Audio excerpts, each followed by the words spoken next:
Dejé de tener contacto con mis padres durante 2 años después de que eligieran el lado de mi hermana en cada discusión, faltaran a mi graduación, y llamaran a mi esposo un retroceso. Le dijeron a todo el mundo que yo era mentalmente inestable. Entonces recibí una carta del abogado de mi padre. Necesitaba mi firma en un documento. Cuando leí lo que decía, me reí tan fuerte. El abogado preguntó si estaba bien. Mi nombre es Paige Afton y tengo 32 años. Hace 3 días, me senté en la oficina de un abogado, leí una sola hoja de papel y me reí tan fuerte que el abogado dejó su bolígrafo y me preguntó si necesitaba un vaso de agua. Mis padres no me habían hablado en 2 años. Ni una tarjeta de cumpleaños, ni un solo mensaje de texto. Luego, su abogado me envió un documento, una página. Necesitaban mi firma para vender la casa del lago de mi abuelo, el único lugar en el mundo que alguna vez sentí como un hogar. Se suponía que ese documento me quitaría algo. En cambio, me entregó la única cosa que mi familia nunca me dio, la prueba de que alguien creía que valía la pena protegerme. Antes de contarles lo que había en esa carta, por favor, tómense un momento para dar me gusta y suscribirse, pero solo si realmente disfrutan esta historia. Y ya que están aquí, dejen su ubicación y hora local en los comentarios. Me encanta saber desde dónde están escuchando. Ahora, permítanme llevarlos de vuelta al principio, a la cena de Navidad que lo terminó todo. Crecí en las afueras de Knoxville, Tennessee, en un pueblo donde todos saludaban a todos, y tus asuntos nunca eran realmente tuyos. Mi padre, Gerald Afton, dirigía la sucursal local del First Heritage Bank. Un hombre respetado, de apretón de manos firme, que siempre llevaba camisas planchadas a la iglesia los domingos. Mi madre, Diane, dirigía el grupo de estudio bíblico para mujeres y organizaba la cena anual de la cosecha. Juntos, parecían el tipo de padres que verías en un marco en Hobby Lobby.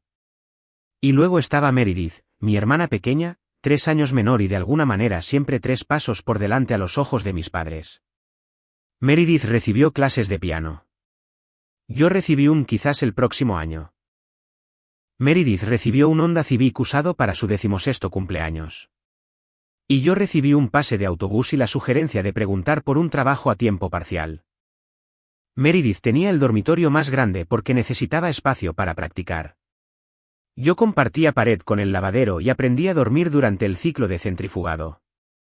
No les cuento esto por lástima. Se los cuento porque importa. Mis padres nunca me pegaron. Nunca me gritaron. Simplemente me asignaron de manera diferente, como si yo fuera una partida presupuestaria que podían recortar sin consecuencias. Mi padre tenía una frase que usaba cada vez que yo lo mencionaba. Dejaba su tenedor, me miraba como si estuviera siendo irrazonable y decía, Meredith necesita más ayuda. Tú eres la fuerte, Paige. Eso es lo que me gusta de ti. Le creí durante mucho tiempo. Llevaba fuerte como una insignia. Trabajé turnos dobles en el restaurante durante la secundaria, pagué mi propio vestido de graduación, compré mis propios libros de texto. Me tomó años entender que en el vocabulario de mi padre, fuerte no significaba admirable. Significaba de bajo mantenimiento.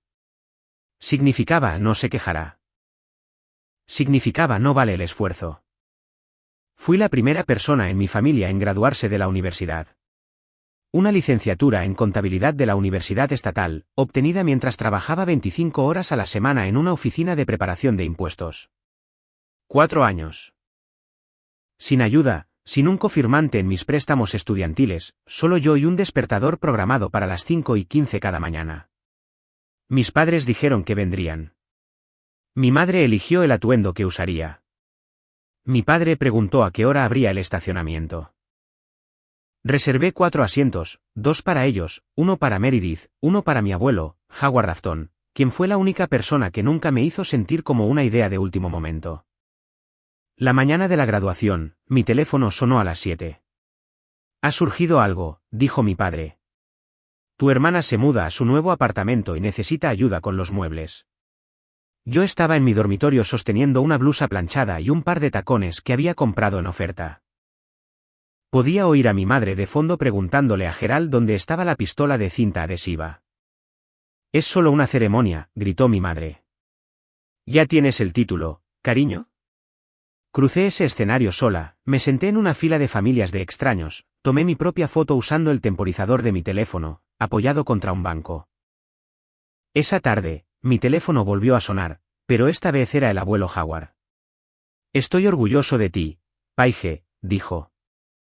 Su voz era áspera, como siempre se ponía cuando intentaba no llorar. Y no te preocupes, ya me encargué de eso. No supe a qué se refería. Supuse que hablaba de una tarjeta de graduación, tal vez un cheque dentro. No entendería lo que el abuelo Howard quiso decir ese día hasta 7 años después.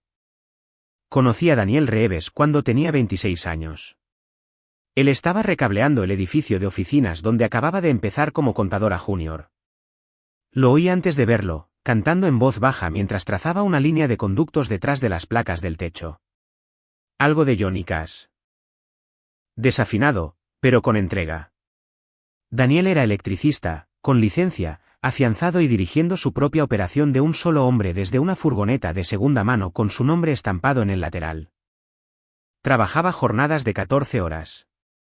Sus manos estaban callosas y sus botas, desgastadas, y me trajo flores silvestres de una gasolinera en nuestra tercera cita porque dijo que la floristería estaba cerrada y no quería llegar con las manos vacías. Nos casamos cuando yo tenía 28 años. Una ceremonia pequeña, en las escaleras del juzgado. El abuelo Howard había fallecido 3 años antes, y yo todavía sentía el vacío que dejó cada vez que algo bueno sucedía y no podía llamarlo. Mis padres vinieron a la boda brevemente. En una cena familiar la semana siguiente, mi padre se sentó a la cabecera de la mesa, miró a Daniel al otro lado del pollo asado y dijo, con el tipo de calma que te hace dudar si realmente lo escuchaste bien, pensé que apuntarías más alto, Paige. Un electricista. Eso es un retroceso. Mi madre apretó los labios. Meredith miraba su teléfono. Daniel no se inmutó. En el camino a casa, él miró fijamente la carretera y dijo, no necesito que tu padre respete mi trabajo, pero necesito que te respete a ti. Quise cortar el contacto en ese mismo momento. Casi lo hice, pero el abuelo Howard solo llevaba muerto 3 años. Y algo en mí seguía aferrándose, una terca creencia de que él querría que siguiera intentándolo, siguiera presentándome, siguiera siendo la fuerte. Así que me quedé un poco más. Sucedió en Navidad. 15 personas abarrotadas en la sala de estar de mis padres. Tías, tíos, primos, el tipo de multitud donde alguien siempre está rellenando el té dulce y nadie nota cuando cambia la música. Meredith me llevó aparte en la cocina. Necesitaba $5.000. Era la tercera vez que lo pedía. Los 2 primeros préstamos, palabra suya, no mía, seguían sin pagarse. Dijo que era para el inventario de una boutique que estaba abriendo. Dije que no, educadamente, claramente. Regresó a la sala de estar con los ojos húmedos y el labio tembloroso. Mi padre se levantó de su sillón reclinable como si tuviera un resorte. ¿Qué clase de hermana se niega a ayudar a su propia familia? Lo dijo lo suficientemente alto como para que toda la sala lo oyera. La tía Linda se quedó congelada a medio servir el ponche. Mi prima Rachel me miró con los ojos muy abiertos. Has cambiado, Paige, dijo Gerald. Y no para mejor. Luego mi madre se inclinó hacia mi tía Carol, en tono cercano y conspirador, y dijo, justo lo suficientemente alto, ha estado así desde que se casó con ese hombre. Sinceramente, creo que necesita hablar con alguien profesionalmente. La habitación se quedó en silencio. 15 personas. Ni una abrió la boca. La tía Linda miró al suelo. El tío Ray tosió y cogió una galleta. Rachel me miró como si quisiera hablar, pero no supiera cómo. Me quedé en el centro de esa habitación y sentí algo que no había sentido desde el día de mi graduación. Invisible, rodeada de gente y completamente sola. Me puse el abrigo y besé en la frente al bebé de mi prima Rachel. Daniel ya estaba en la puerta, con las llaves en la mano, la mandíbula apretada, y salí de esa casa por última vez. El silencio es algo extraño. Uno pensaría que se sentiría pacífico.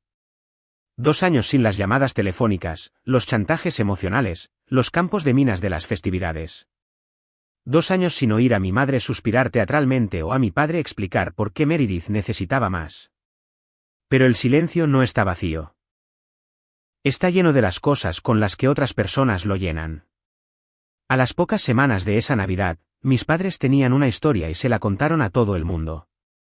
Gerald llamó a los parientes. Diane acorraló a los amigos en la iglesia. La narrativa era limpia y simple.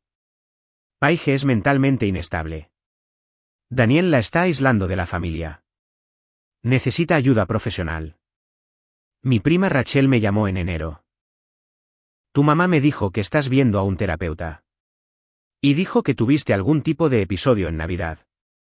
¿Estás bien? Nunca le había dicho a nadie que estaba viendo a un terapeuta porque no lo estaba. Mi madre lo fabricó de la nada y se lo sirvió a personas que confiaban en ella. Se puso peor. Gerald llamó a mi antiguo jefe, un hombre para el que había trabajado durante la universidad, para ver cómo estaba. En un pueblo tan pequeño, una llamada así no es preocupación. Es una granada con una mecha educada. Rachel me contó más tarde que mi padre me describió a los parientes como posiblemente un peligro para sí misma. Esas fueron sus palabras. Usó el lenguaje de la salud mental como arma contra su propia hija porque ella se negó a entregar $5,000 y a sentarse en silencio mientras su madre la llamaba defectuosa frente a la familia. Uno por uno, las llamadas cesaron.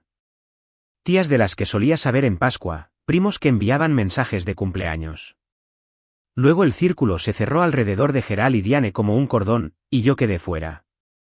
Para la primavera, la única persona de mi antigua vida que todavía llamaba era Rachel. Daniel y yo nos mudamos a un pueblo a 45 minutos al este, lo suficientemente cerca como para volver si alguna vez quisiera.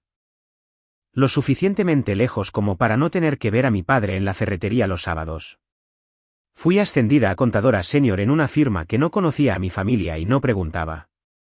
El negocio de Daniel creció. Contrató a un segundo electricista, luego a un tercero. Compramos una casa pequeña con un porche, un patio trasero y una ventana en la cocina que captaba la luz de la mañana. Era una vida tranquila, una buena vida. Pero cada Navidad, me sorprendía a mí misma mirando mi teléfono, desplazándome por contactos antiguos, deteniéndome sobre nombres que no me atrevía a borrar. Nadie llamó, ni una sola vez. Daniel nunca me presionó. Se sentaba conmigo en el sofá, con algún partido en silencio, y simplemente estaba ahí. Una noche le pregunté, ¿crees que cometí un error? No dudó. Lo sabrás cuando estés lista. Y si ese día nunca llega, también está bien. Pasé una vez en coche por la casa del lago, el lugar del abuelo Howard en Cedar Mill Road. El muelle comenzaba a inclinarse. La pintura de las contraventanas se había vuelto gris. Reduje la velocidad, pero no me detuve. Dolía demasiado. Todo en esa casa era él. El olor a cedro, el sonido de la puerta de mosquitero, la forma en que siempre tenía un batido de chocolate esperándome los viernes cuando me recogía de la escuela. Seguí conduciendo. 2 años pasaron así. Días ordinarios apilados uno encima del otro. Me estaba curando lentamente, de manera desigual, pero curándome. Luego, un martes de marzo, llegó un sobre, pero tenía el remite de un bufete de abogados que nunca había visto antes, y estaba dirigido específicamente a Paige Afton. Ese sobre estuvo en la encimera de mi cocina durante 2 días antes de que lo abriera. 2 años de silencio y luego una carta de un abogado. Si alguna vez has cortado el contacto con alguien de tu familia y luego has recibido esa llamada o carta inesperada, conoces la sensación. Esa caída fría en el estómago. Si esta historia te resulta familiar, dale a suscribir y cuéntame en los comentarios. ¿Alguna vez has recibido una carta que lo cambió todo? La abrí en la mesa de la cocina un jueves por la mañana, mientras Daniel ya estaba en un trabajo. El café todavía estaba caliente. La casa estaba en silencio. La carta era de un señor Brennan, abogado, con sede en el pueblo de mis padres.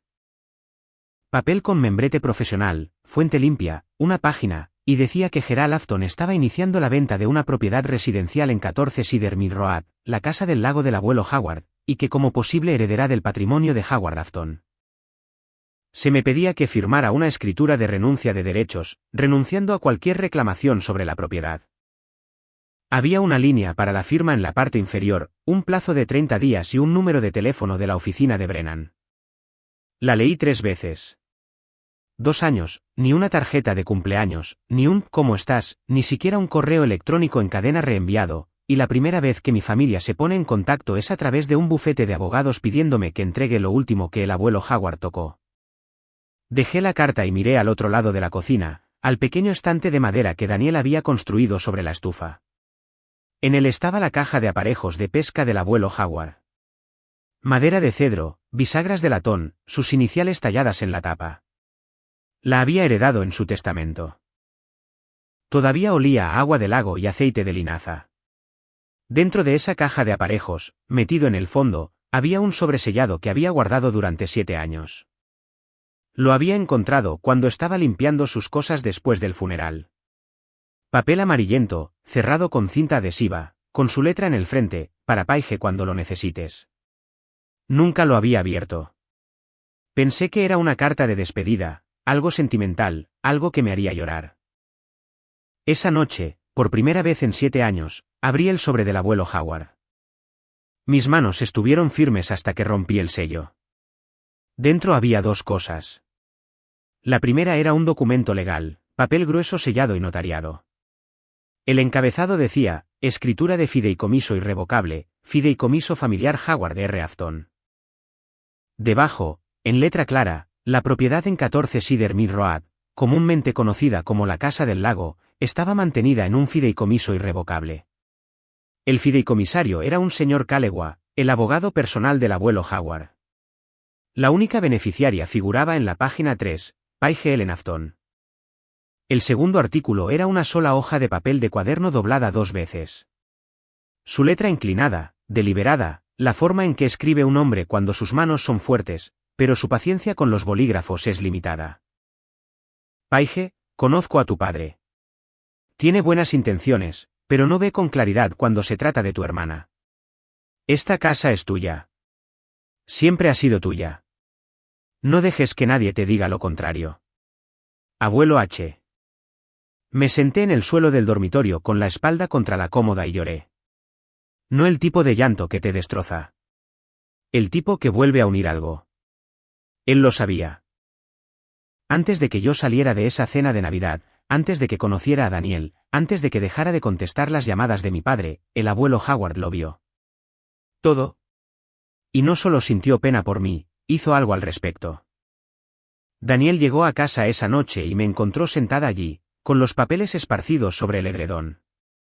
Se sentó en el suelo a mi lado, puso su mano en mi hombro y no dijo una palabra. A la mañana siguiente, llamé al señor Calewa.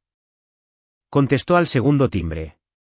El fideicomiso es válido, dijo. Nunca ha sido impugnado, y el nombre de su padre no aparece en ninguna parte de los documentos. Él me vio. Siempre me vio. Llamé a la oficina de Brennan esa tarde. La recepcionista tenía el tipo de voz que te dice que ya ha decidido para qué estás allí. Llama para devolver el documento firmado, señorita Afton. Me gustaría ir, dije. Tengo algunas preguntas sobre el documento antes de firmar. Una pausa, un teclado haciendo clic. El señor Brennan está disponible el viernes a las 10. El viernes está bien. Colgué y volví a llamar a Calewa. Le pedí que preparara copias certificadas de la escritura del fideicomiso, el registro original, el sello del condado, el listado de beneficiarios, todo. Lo tendré listo para el jueves, dijo. Luego, con cuidado, señorita Afton, ¿quiere que esté presente en la reunión? No, pero me gustaría que estuviera disponible por teléfono. Entendido. Pasé los siguientes 5 días haciendo algo que no había hecho en 2 años. Me preparé, no emocionalmente. Ya había superado eso. Me preparé como un contador se prepara para una auditoría. Documentos en orden, hechos en filas, nada dejado a la suposición. Leí el fideicomiso de principio a fin 3 veces. Y busqué los registros de archivo del secretario del condado en línea para confirmar la fecha de transferencia. Lo comparé con los registros de sucesión del patrimonio del abuelo Howard y confirmé lo que Calewa me había dicho. La Casa del Lago fue transferida al fideicomiso antes de que Howard muriera.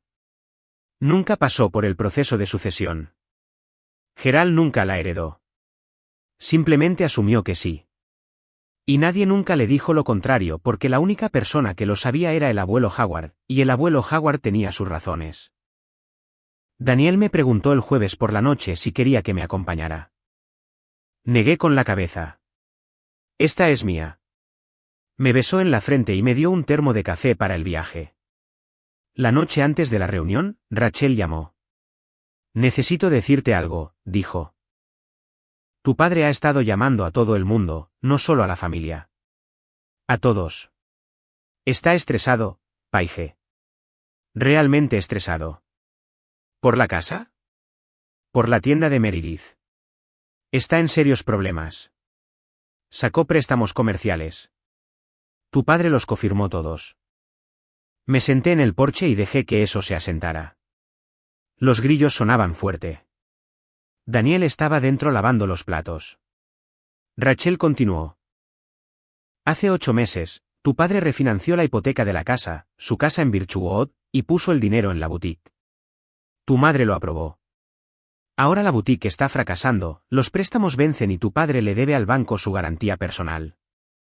Creo que son alrededor de $180,000. $180,000. Mi padre, el banquero, el responsable, el hombre que me dijo que Daniel era un retroceso, había apostado su jubilación y su hogar a la tienda de ropa de Meredith. Encontró un comprador para la casa del lago, dijo Rachel. 320,000, suficiente para cubrir la garantía y mantener la boutique en funcionamiento otros 6 meses. Y lo único que se interpone entre él y esa venta es mi firma. Paige, le dijo a todo el mundo que firmarías. Dijo, Paige no tiene ningún uso para esa casa de todos modos. Miré la oscura línea de árboles más allá de nuestro patio trasero. El mismo cielo se extendía sobre Cedar Mill Road. Gracias por decírmelo, Rachel. ¿Qué vas a hacer? Voy a ir a esa reunión.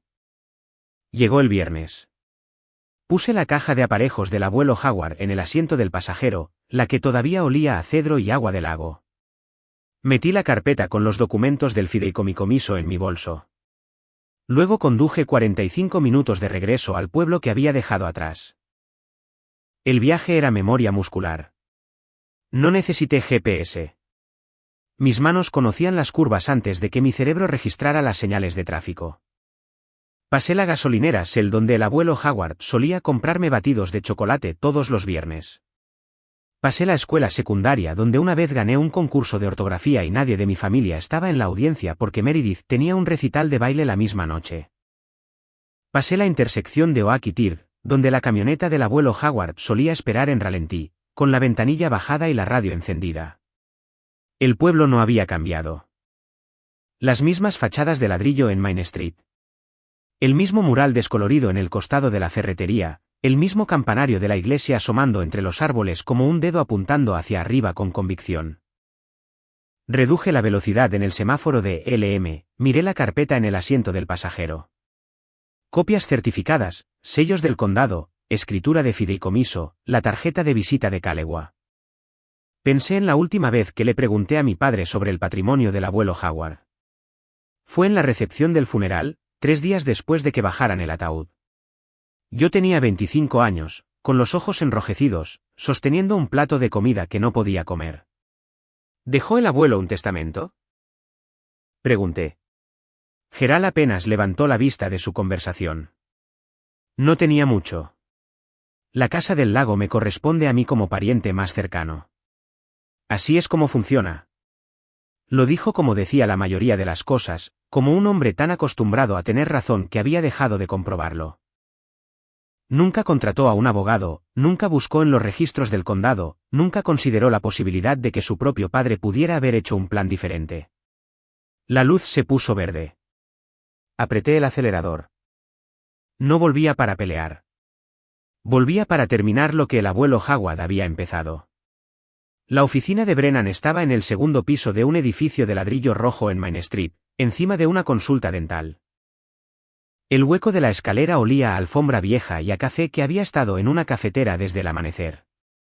La recepcionista, una mujer de unos 50 años con gafas de lectura en una cadena, me miró de arriba abajo cuando di mi nombre.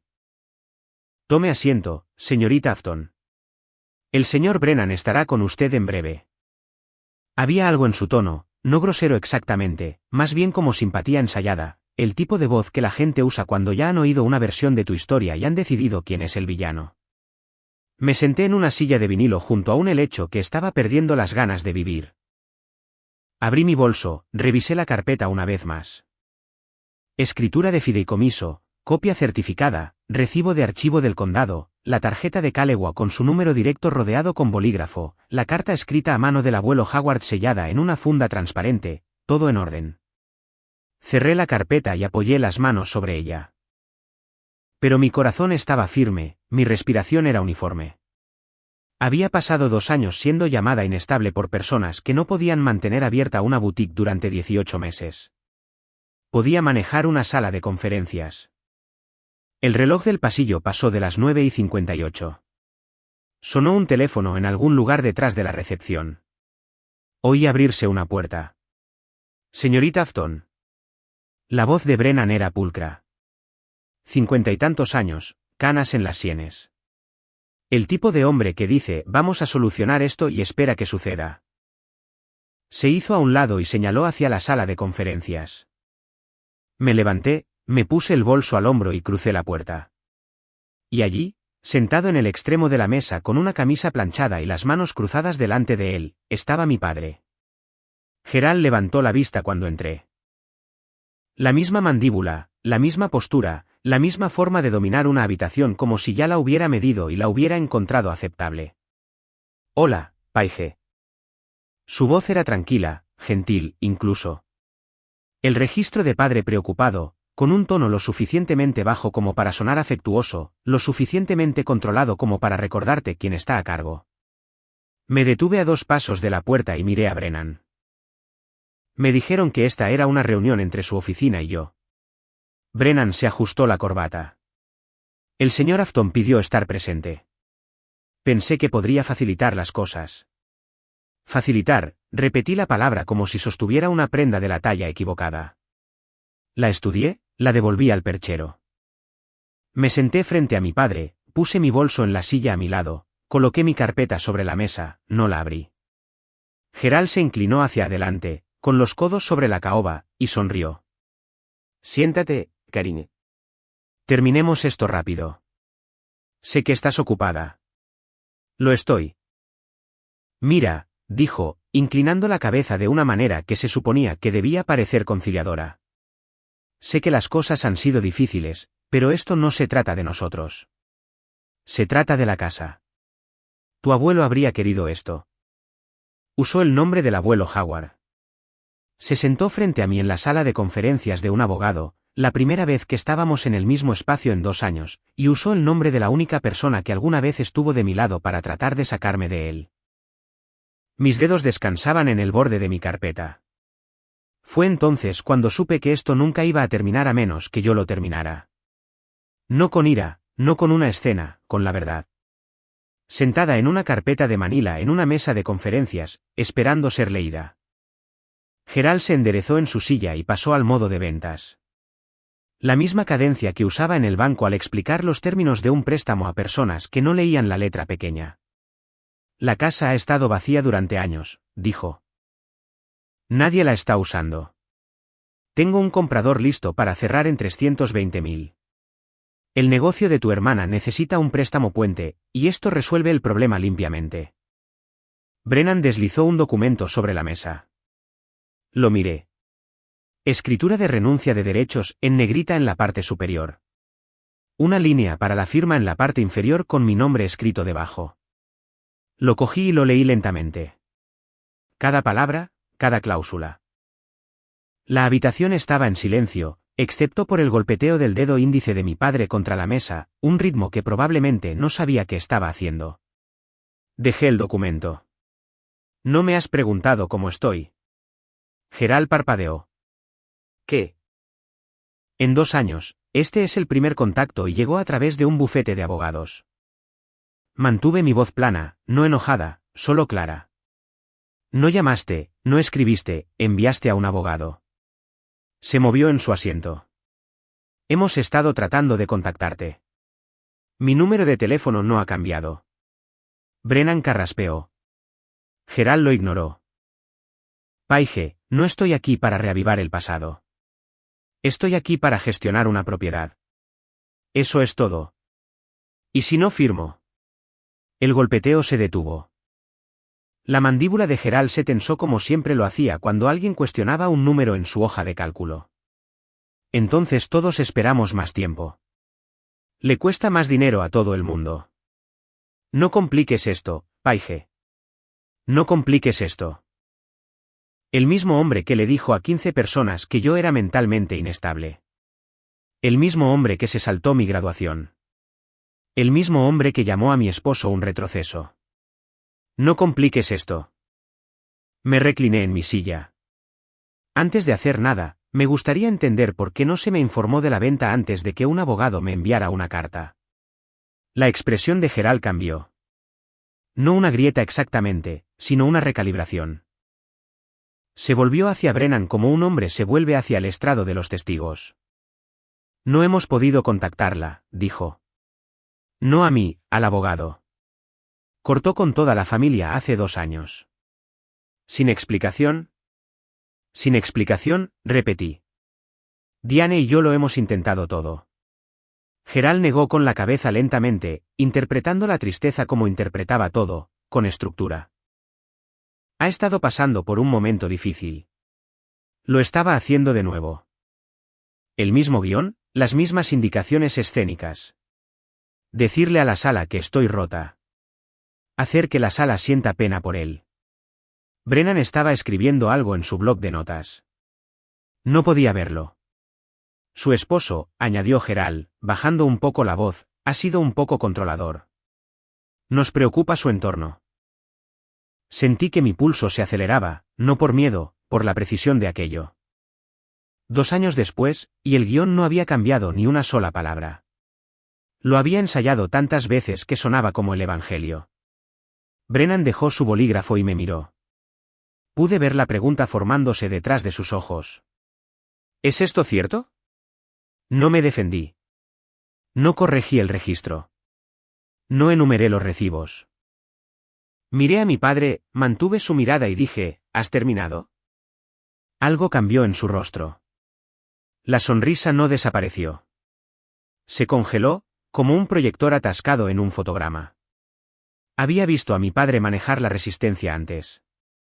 Empleados, solicitantes de préstamos, yo cuando era más joven.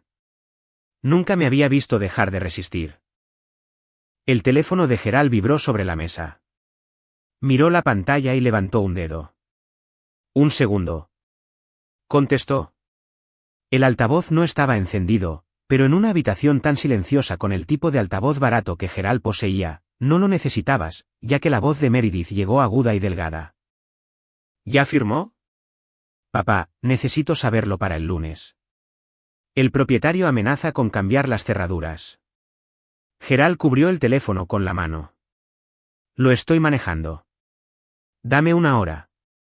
Pero Meredith ya estaba a mitad de la frase. Solo dile que es por la familia. Siempre cede cuando dices eso.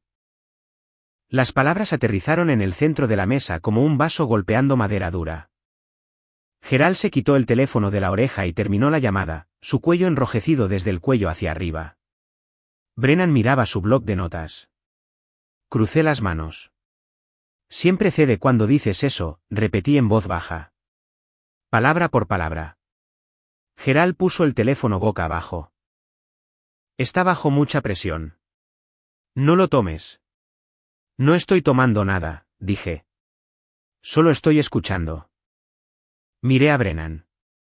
Todavía no había levantado la vista, pero el bolígrafo en su mano había dejado de moverse. Esta era la negociación para la que mi padre se había preparado. Deslizar el papel sobre la mesa, invocar el nombre del abuelo Howard, esperar a que la hija obediente firmara y volver a casa antes del mediodía.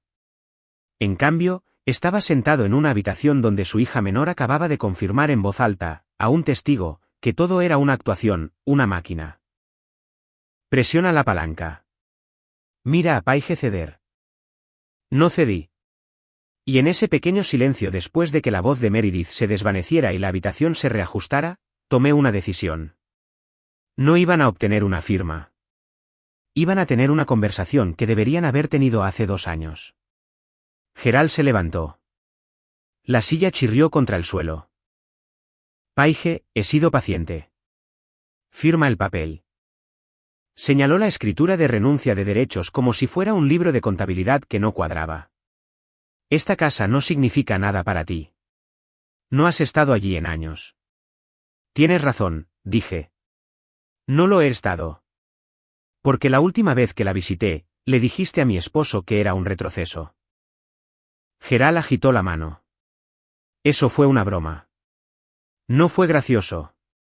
3 palabras. Las dejé allí. Gerald apoyó ambas palmas planas sobre la mesa. ¿Sabes cuál es tu problema? Guardas rencor. Tu madre tenía razón. Necesitas ayuda. Ayuda profesional. Brennan levantó una mano. Señor Afton. Mantengamos esto productivo. Gerald no lo miró. Sus ojos estaban fijos en mí. Si no firmas esto, dijo, su voz bajando al registro que usaba para denegar solicitudes de préstamo, tomaré acciones legales. Presentaré una moción para aclarar el título. Un juez te obligará a firmar. Me volví hacia Brennan. ¿Puede hacer eso? Brennan se movió. Existen vías legales, pero no nos adelantemos. De acuerdo, dije. Ambos hombres se detuvieron. De acuerdo. Cogí mi bolso y saqué la carpeta sobre la mesa. La habitación se sentía como el segundo antes de que una mecha se encienda. Antes de continuar, dije, tengo algo que me gustaría mostrarles. Vi los ojos de mi padre bajar a la carpeta. No sabía qué había dentro. Tampoco Brennan, pero algo en el aire cambió. La forma en que una habitación cambia cuando la persona que se supone que está perdiendo deja de actuar como tal. Desabroché la carpeta, la abrí y puse la primera página boca arriba sobre la mesa. El documento se deslizó sobre la caoba con el suave siseo de un buen papel sobre madera pulida. Gerald miró hacia abajo. El encabezado en negrita era imposible de ignorar. Escritura de fideicomiso irrevocable. Fideicomiso familiar Howard R. Afton. Esta es una escritura de fideicomiso irrevocable, dije. Presentada hace 7 años por Howard Afton en la oficina del secretario del condado. La cabeza de Gerald se inclinó. ¿De qué estás hablando? Me nombra a mí, Paige Afton, como única beneficiaria de la propiedad de la Casa del Lago. El fideicomisario es el señor Calegua, el abogado del abuelo Howard. Empujé el documento completo, las 8 páginas, copia certificada, sello del condado en el frente, hacia el centro de la mesa. Puede leerlo si quiere. El silencio que siguió tenía peso. Presionaba contra las paredes de esa sala de conferencias como una respiración contenida. Gerald no tocó los papeles. Sus ojos se movían del documento a mi rostro y de vuelta, como si esperara que uno de ellos explicara al otro. Brennan, sin embargo. Brennan cogió la escritura del fideicomiso inmediatamente. Pasó a la primera página. La leyó. Pasó a la segunda. La leyó también. Luego se quitó las gafas, se presionó el puente de la nariz y dejó el documento con mucho cuidado, como si pudiera detonar. Y miró a Gerald. He estado en suficientes reuniones, revisiones trimestrales, auditorías fiscales, llamadas de cumplimiento, para reconocer el momento exacto en que un profesional se da cuenta de que el terreno bajo la conversación ha cambiado. La expresión de Brennan no cambió dramáticamente. No jadeó. No maldijo. Simplemente miró a mi padre de la misma manera que un cirujano mira una radiografía cuando la fractura es peor de lo esperado. Y Gerald, todavía de pie, todavía apoyado en la mesa con ambas manos, finalmente dejó de hablar. La expresión en la cara de ese abogado, nunca la olvidaré. Pasé 2 años preguntándome si estaba loca por haberme alejado. 2 años escuchando de segunda mano que mis propios padres le decían a la gente que estaba rota. Y luego me senté en una habitación y vi cómo la verdad aterrizaba sobre una mesa en blanco y negro. Si alguna vez has sido puesto en duda por las personas que se suponía que debían creer en ti, dale a ese botón de me gusta. Esto es para ti. Brennan dejó el documento y miró a Gerald. De la manera en que un hombre mira a un cliente que acaba de hacer su trabajo significativamente más difícil. Señor Afton, dijo, y la formalidad en su voz era nueva. ¿Sabía usted que su padre estableció un fideicomiso irrevocable para esta propiedad? La boca de Gerald se abrió, se cerró, se abrió de nuevo. Eso no puede ser correcto. La casa era parte de su patrimonio. Me llegó a través de la sucesión. Brennan cogió de nuevo la escritura del fideicomiso, pasó a la página de archivo y leyó la fecha. Luego miró de nuevo a Gerald. Según este documento, la propiedad fue transferida al fideicomiso 3 años antes de que su padre falleciera. Si esto es exacto, y el sello de archivo del condado sugiere que lo es, la Casa del Lago no habría pasado por el proceso de sucesión. Habría sido excluida del patrimonio por completo. Gerald se quedó mirando. Eso es imposible.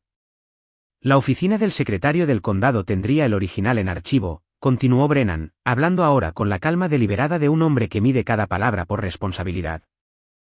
Recomendaría verificarlo, pero esta copia parece estar debidamente ejecutada y notariada. Gerald se volvió hacia mí. Su rostro se había puesto del color del cartón yeso viejo. ¿De dónde sacaste esto? Del abuelo Howard. Él nunca, la voz de Gerald se quebró en la costura. No actuaría a mis espaldas de esta manera. Mantuve su mirada. No actuó a tus espaldas. Protegió a su nieta. Hice una pausa. Hay una diferencia. La sala de conferencias era el lugar más silencioso de Tennessee. El reloj de la pared hacía tic-tac. En algún lugar afuera, un camión redujo la marcha en Main Street. Gerald se sentó lentamente. Sus manos, que habían estado señalando, ordenando y golpeteando toda la mañana, yacían planas sobre la mesa. Estaban temblando. Brennan se aflojó la corbata media pulgada y se volvió hacia mí. Señorita Afton, ¿tiene la información de contacto del fideicomisario? Le entregué la tarjeta de Calewa. Brennan marcó el número en el altavoz de la sala de conferencias. Sonó 2 veces. La voz de Calewa llegó, mesurada, sin prisas, la voz de un hombre que había estado esperando esta llamada durante 7 años. Brennan se identificó y hizo la pregunta directamente. Señor Calewa, ¿puede confirmar la existencia y validez de un fideicomiso irrevocable establecido por Howard Afton con respecto a la propiedad en 14 Cedar Mill Road? ¿Puede? Lo redacté yo mismo y el fideicomiso fue ejecutado y archivado en el condado hace 7 años. Howard Afton lo financió con la propiedad de la Casa del Lago durante su vida. Paige Afton es la única beneficiaria nombrada. La propiedad nunca ha sido parte del patrimonio de Howard Afton y no pasó por el proceso de sucesión. Brennan escribió rápidamente. Gerald se sentó inmóvil. ¿Está el fideicomiso actualmente activo y sin impugnar?, preguntó Brennan. Activo y sin impugnar. Sirvo como fideicomisario. Brennan le dio las gracias y terminó la llamada. Luego se volvió hacia Gerald con la postura cuidadosa de un hombre que da noticias que no quiere dar. Señor Afton, voy a tener que pausar este procedimiento. La escritura de renuncia de derechos que preparé no es aplicable. La señorita Afton no tiene ninguna reclamación que renunciar porque la propiedad nunca estuvo en el patrimonio de su padre para empezar. Gerald negó con la cabeza. Esa es la casa de mi familia. Yo crecí allí. Lo entiendo, pero legalmente, desde hace 7 años, pertenece al fideicomiso, y la única beneficiaria es su hija. Brennan hizo una pausa, su voz bajó ligeramente. Señor Afton, también debería mencionar que si usted ha representado al comprador que posee un título claro de esta propiedad, eso podría crear un problema legal separado. Gerald se apartó de la mesa. Las patas de la silla tartamudearon contra el suelo. ¿Planeaste esto? Su voz era tensa, suspendida entre la acusación y algo más cercano al miedo. Has estado guardando esto durante 7 años, esperando. No planeé nada. Mi voz no se alzó. Ni siquiera abrí ese sobre hasta que tu abogado me envió una carta. Tú me trajiste aquí, papá. La palabra golpeó mal en la habitación. Papá. No lo había llamado así en 2 años, y aterrizó más pesada de lo que esperaba para ambos. Gerald se apretó los talones de las manos contra los ojos. Cuando las apartó, vi algo para lo que no me había preparado. Parecía viejo, no solo cansado, disminuido, como si alguien hubiera tirado de un hilo y todo el patrón se estuviera deshaciendo. Paige, no lo entiendes, dijo. Su voz se quebró por el centro. Si no puedo vender esa casa, tu hermana, el negocio. Confirmé todo. Tu madre y yo refinanciamos la casa. Podríamos perderla. Nuestra casa. Escuché la desesperación. ¿Lo hice? Y una parte de mí, la parte que pasó 18 años tratando de ganarse su atención, quiso extender la mano sobre la mesa. Pero me quedé donde estaba. Confirmaste el préstamo comercial de Meredith, dije. Refinanciaste tu hipoteca para su tienda. Lo arriesgaste todo por ella. Y en todo ese tiempo, nunca, ni una sola vez, llamaste para preguntar cómo estaba. La boca de Gerald se abrió, pero no salió nada. ¿Y ahora quieres que renuncie a lo único que el abuelo Howard me dejó para que puedas solucionar un problema del que no fui parte en su creación? Él habría querido que fuéramos una familia. Él habría querido que fueras un padre para tus 2 hijas. La habitación contuvo la respiración. Brennan recogió su bloc de notas y se levantó. Tenía la postura de un hombre que intenta salir de una habitación sin tropezar con nada. Creo que es mejor que levantemos la sesión, dijo. Señor Afton, le recomendaría que consultara con un abogado especializado en litigios de fideicomisos para sus opciones. Señorita Afton, puede irse. Me levanté, recogí los documentos del fideicomiso y los volví a poner en mi carpeta. La escritura de renuncia de derechos todavía estaba en el centro de la mesa, sin firmar, como un cheque sin fondos. Gerald no se movió, se sentó con las manos planas sobre la mesa, mirando la veta de la madera como si la respuesta pudiera estar en algún lugar de la caoba. ¿Paige? Me detuve en la puerta. Por favor. Una palabra, despojada de postura, despojada de estrategia, solo un hombre en una sala de conferencias que se había quedado sin movimientos. Lo miré y por un segundo, solo un segundo, vi la versión de él de antes. El hombre que me enseñó a andar en bicicleta en Cedar Mill Road, que me dejaba dirigir el barco aunque siempre me iba demasiado a la izquierda. Quien una vez, cuando yo tenía 7 años, me llevó en brazos un cuarto de milla bajo la lluvia porque había perdido mi zapato en el barro y no quería que caminara descalza. Ese hombre existió. Simplemente quedó enterrado en algún lugar bajo las hojas de cálculo y el favoritismo y el miedo a que Meredith fracasara. ¿Conoces mi número?, dije. No ha cambiado. Caminé por el vestíbulo, pasé a la recepcionista, bajé por el hueco de la escalera que olía a alfombra vieja, salí por la puerta principal. Me senté en mi coche durante 5 minutos, con el motor apagado, las manos en el volante. No me sentí victoriosa. Me sentí cansada. El tipo de cansancio que 2 años de silencio no arreglan. Pero la reunión no fue el final. Gerald no condujo a casa. Condujo a la casa del lago y se llevó a Diane y Meredith con él. Rachel me llamó esa noche. Su voz tenía el tono cuidadoso de alguien que intenta no alarmarte mientras da noticias alarmantes. Tu padre fue a la casa del lago después de la reunión. Tu mamá y Meredith están con él. Están dentro. Estaba de pie en el mostrador de la cocina, todavía con la blusa que había usado en la oficina de Brennan. Daniel levantó la vista de la estufa. No pueden venderla, dije. No pueden transferirla. Legalmente, no hay nada que puedan hacer. Lo sé, pero tu padre le dijo a tu mamá que es su hogar familiar y que ningún papel cambia eso. Dejé el teléfono en el mostrador y miré al techo. Daniel apagó el fuego. ¿Qué quieres hacer? Calewa. Calewa contestó al primer timbre esta vez. Le expliqué la situación. Escuchó sin interrumpir, una cualidad que empezaba a apreciar profundamente. No pueden hacerle nada a la propiedad, dijo. No pueden venderla, arrendarla ni grabarla. Si se niegan a irse, enviaré una carta de demanda formal. Si aún se niegan, presentamos una denuncia por allanamiento. Cerré los ojos. No quiero que arresten a mi padre en la casa del lago. Entonces esperemos que tome una decisión más inteligente. Le di las gracias y colgué. Daniel me miraba desde el otro lado de la cocina con la expresión que pone cuando ya ha descifrado el diagrama de cableado, pero está esperando que le pidas que lo dibuje. Se irán, dijo. Tu padre es un banquero. En algún momento, las matemáticas vencerán al orgullo. Quería creerle. Quería creer que Gerald Afton, un hombre que una vez se negó a admitir que había cocinado demasiado un bistec durante 45 minutos, entraría en razón. No lo hizo. No de inmediato. El sábado por la mañana, Rachel me envió una captura de pantalla. Meredith había publicado una foto en Facebook, el porche de la casa del lago, Diane sosteniendo una taza de café, Gerald de pie detrás de ella con los brazos cruzados, mirando el agua.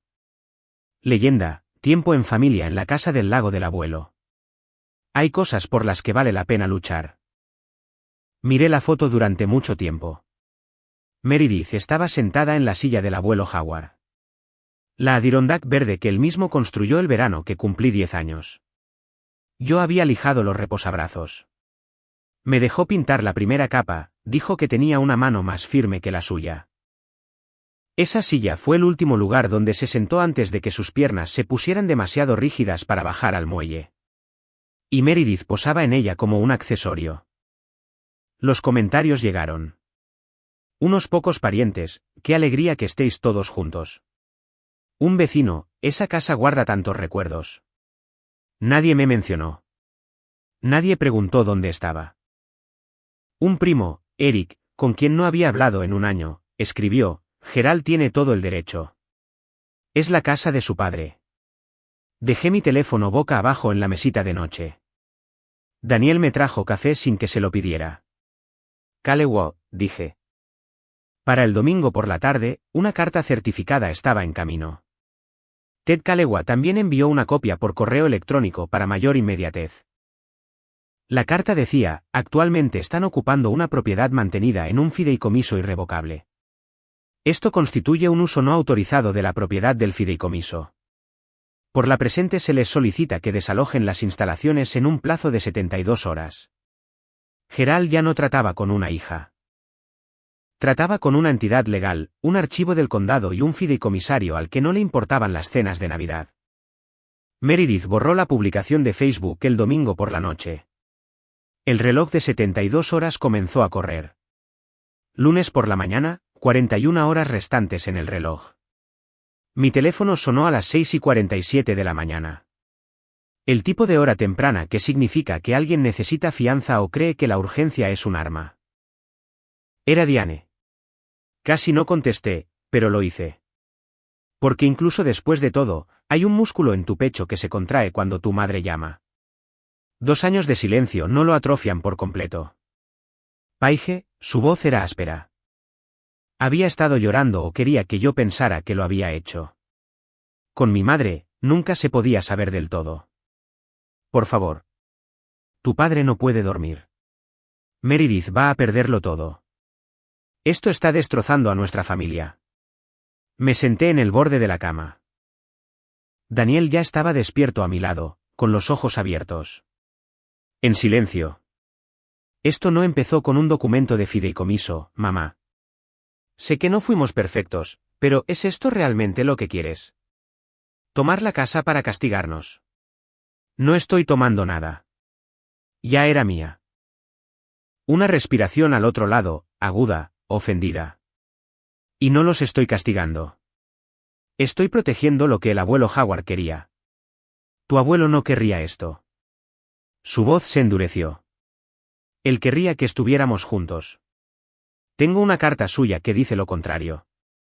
Silencio, uno largo, del tipo en que puedes oír a alguien reorganizar toda su comprensión de una situación. Has cambiado, dijo finalmente. No era un cumplido. Eso espero. La llamada terminó sin un adiós. Diane colgó como siempre salía de una conversación que no podía controlar, abruptamente, para poder decirles a los demás más tarde que la otra persona estaba siendo difícil. Dejé el teléfono. Daniel me miró. ¿Estás bien? Asentí. Dijo que he cambiado. Él casi sonrió. Ya era hora de que alguien se diera cuenta. Se fueron el lunes por la tarde. 53 horas, justo por debajo del límite. Rachel me contó más tarde que Brennan había llamado a Gerald una última vez. Si no desalojan, se enfrentan a una denuncia por allanamiento y dada la documentación del fideicomiso, no ganarán. Gerald llenó el coche. Diane recogió los platos que había traído de casa. Y Meredith sacó una bolsa de comestibles con la que había llenado la nevera, como si se mudara para siempre. Se alejaron de la casa del lago de la misma manera que se habían alejado de mi vida, sin decírmelo, sin mirar atrás y sin considerar ni una sola vez que la casa nunca había sido suya para reclamarla. No fui de inmediato. Esperé una semana entera. Cuando finalmente conduje a Cedar Mill Road, era un jueves por la tarde. El cielo estaba plano y gris, el tipo de cielo de primavera de Tennessee que no puede decidir entre la lluvia y la rendición. La puerta principal estaba sin llave.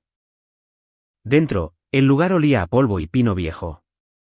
La cocina estaba limpia. Diane había limpiado las encimeras antes de irse. Los cojines del sofá estaban rectos. Los suelos, barridos. En la mesa de la cocina, Gerald había dejado una sola llave y un trozo de papel de rayas arrancado. Su letra era más pequeña de lo que recordaba. Esto nunca fue por el dinero. Papá. Lo leí, lo doblé, lo puse en el bolsillo de mi abrigo. No sabía si era verdad. No sabía si él lo creía. No sabía si importaba. Bajé al muelle. Las tablas crujieron bajo mi peso. La silla del abuelo Howard estaba donde siempre había estado, mirando al agua, a la línea de árboles, a todo y a nada. Me senté en ella. El lago estaba en calma. Una garza cruzó la cala, baja y sin prisa. Y por primera vez en 2 años, sentí que estaba exactamente donde se suponía que debía estar. Los números alcanzaron a Gerald de la misma manera que los números siempre lo hacen, silenciosamente y luego de golpe. Sin la venta de la casa del lago, el salvavidas de $320,000 se evaporó. El comprador se retiró. La boutique de Meredith no pudo cubrir el alquiler del siguiente trimestre. Para junio, cerró sus puertas para siempre. Vendió el inventario a 40 centavos por dólar a un liquidador de Chattanooga. La garantía personal de Gerald venció. Vendió su camioneta, la F-150 que había conducido desde que yo estaba en la secundaria, y sacó dinero de su plan de jubilación 401k anticipadamente, asumiendo la penalización. Entre las dos cosas, reunió unos $140,000, suficiente para liquidar la garantía, no suficiente para deshacer el daño. La jubilación, que Gerald había planeado para los 62, se pospuso a los 67, quizás más tarde. La hipoteca que había refinanciado todavía pendía sobre la casa de Birchwood como un sistema meteorológico permanente. En un pueblo de ese tamaño, la historia viajó, no a través de las columnas de chismes, sino a través de entradas de coches, aparcamientos de iglesias y el pasillo de congelados en Crower. La gente empezó a hacer preguntas que Gerald no podía desviar con un firme apretón de manos. ¿Por qué no sabía sobre el fideicomiso de su propio padre? ¿Realmente Howard dejó fuera a Gerald? Y esa hija, la que decían que era inestable. Ella tenía los papeles todo el tiempo. Gerald dejó de ir a los desayunos del Rotary Club. Dejó de quedarse en el banco después de horas. Entraba y salía por la entrada lateral y almorzaba en su escritorio. Rachel me contó todo esto en pedazos. No para regodearse y no porque yo preguntara. Me lo contó porque pensó que merecía saber cómo terminaba la historia de la que había sido exiliada. Escuché. No celebré. No llamé a Gerald para decirle, te lo dije. No hay satisfacción en ver a tu padre encogerse. Solo está la verdad y el silencio que la sigue. Meredith aceptó un trabajo como subgerente en una tienda de muebles en el pueblo de al lado. No es un mal trabajo, trabajo honesto, horario fijo. Pero una gran caída desde propietaria de boutique, el título que había bordado en sus tarjetas de visita y fijado en cada conversación durante 2 años. No lo publicó en Facebook. Diane se retiró de todo. Dejó de asistir al grupo de estudio bíblico para mujeres que había dirigido durante una década. Dejó de organizar la cena de la cosecha. Dejó de aparecer en el brunch dominical en el Millstone Café, donde había sido el centro de atención cada fin de semana desde que yo podía recordar. Rachel me dijo por qué. La gente sigue preguntando por ti. ¿Cómo está Paige? ¿Has sabido de Paige? Tu mamá ya no sabe qué decir. La narrativa que había construido, la pobre Diane, abandonada por su hija inestable, sufriendo en silencio, había desarrollado grietas. Los documentos del fideicomiso eran de dominio público. La cronología no mentía. Y en un pueblo pequeño, cuando los hechos comienzan a superar la ficción, la narradora pierde a la audiencia. No me sentí triunfante por nada de eso. No quería que mi madre se sintiera avergonzada. Solo quería que dejara de reescribir mi vida para otras personas. Luego, 3 semanas después de que cerrara la boutique, mi teléfono vibró. Un mensaje de un número que no había visto en 2 años. Meredith. Sé que probablemente no quieres saber de mí, pero lamento lo que dije por teléfono ese día. Lo leí sentada en el muelle de la casa del lago, con los pies colgando sobre el agua. No respondí de inmediato, pero no lo borré. Una semana después, Rachel mencionó algo más. Tu padre preguntó por ti. Quería saber si estabas bien. No me pidió que te lo dijera. Solo preguntó. Dejé que eso se asentara. La familia extendida regresó en pedazos. No todos. No todos a la vez, pero suficientes. La tía Linda llamó primero. Era la que había mirado al suelo durante esa cena de Navidad. La que escuchó a Diane llamarme inestable y no dijo nada. Debería haber hablado esa noche, dijo. Su voz tenía el peso de alguien que había estado cargando una frase que no podía soltar. Vi lo que estaba pasando y no dije una palabra. Lo siento, Paige. Le di las gracias. Lo dije en serio. No fingí que borraba nada y ella no me pidió que lo hiciera. 2 primos me enviaron mensajes de texto en la misma semana. Uno de ellos, Marcus, escribió: siempre sentí que algo andaba mal. Simplemente no sabía qué era. Entendí eso. Viví dentro de la situación y no pude nombrarla durante años. ¿Cómo podía esperar que la gente de fuera lo viera claramente? No todos volvieron. El tío Ray todavía creía la versión de Gerald. El primo Eric, el que había comentado en la publicación de Facebook de Meredith, nunca se puso en contacto. Unos pocos parientes se quedaron en silencio por completo. No hostiles, simplemente ausentes. La forma en que la gente se vuelve cuando una historia se vuelve demasiado complicada para encajar en un bando. No perseguí a nadie. No publiqué una refutación. No envié un correo electrónico a toda la familia con recibos y marcas de tiempo y un asunto que dijera, para que conste. Simplemente seguí viviendo.